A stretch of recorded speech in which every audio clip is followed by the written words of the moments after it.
lead vocalist, Annette Mirar. Annette Mirar is and was a very sharp and witty person with an incredible mind, and he found a match and a challenge in being able to be with someone like that. Phil was ready. Now in 1960, he begged Lester Sill to send him to New York, where the music scene was really happening. Lester told me about this eccentric young kid who was producing some great records, and they brought him to New York to my office, and that's the first time I met Philly.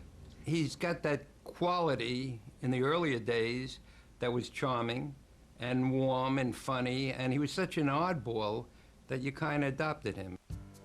Phil found a home at the Brill Building on Broadway, once music's Tin Pan Alley, and he was soon working with some of rock's biggest hit makers. And Philly saw that magic and that talent, and what he would do was assimilate in the mix and try to be friendly with all my writers, because he knew, as I always believed, the key to any artist's success was a great song. Phil was obsessed with the business, and nothing could stop him.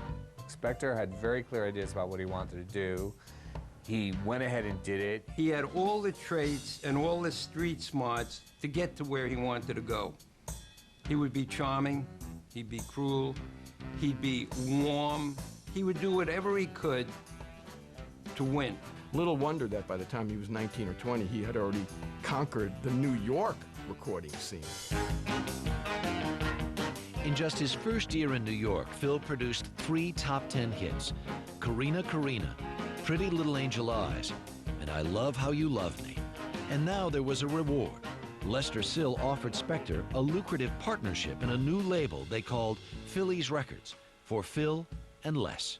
We said to ourselves, as Phil Spector did with Phillies and I did with Dimension, why are we making the record companies rich? So Philly put out the songs on his own label, paid himself as we did, and there was much more profits and much more revenues.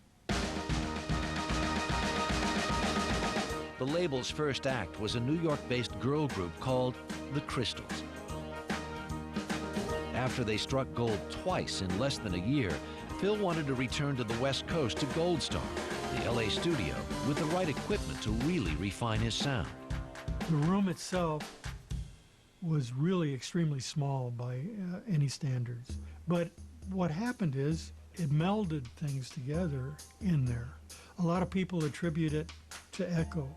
He heard the sound that he had heard in his mind at Gold Star.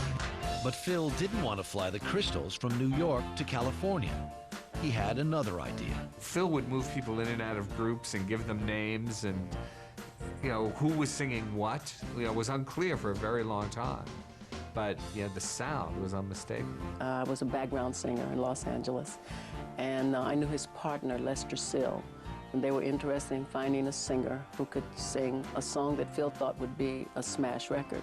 The Crystals, all of us, the original, were in a car, and we were driving, and we hear, "He's a rebel, and he'll never, never be any good." And we said, "Who the heck is that?" And the disc jockey said, "The Crystals." And we were like, we never did that song. He's a rebel and he'll never be any good. He's a rebel 'cause he never ever does what he... He's a Rebel skyrocketed to #1. At Gold Star, Phil was making his sound bigger and fuller. It was distinctly his, and it would become known as the Wall of Sound. You had strings, and you had horns, you had percussion, you had guitars, just every possible thing could be in there, but all working together to create this sense of kind of Wagnerian drama and grandeur. It was so radical, it even seems radical today to talk about what he did in the studio then, because music isn't made like that anymore. In only a matter of months, Phil Spector had another smash hit with the Crystals. I met him on a Monday and my heart's still doing run. That's me. I think the thing that really drove him emotionally was the singer. Spector wanted to create these kind of heavenly settings, I think, for those voices. He would put me in a dock, and sometimes I couldn't see the lyrics, and I was saying, what am I going to do here, And he said, well, just think about it, just get into the mood. 4 months later, the Crystals' Then He Kissed Me also hit the top 10. Phil Spector had proven what he could do.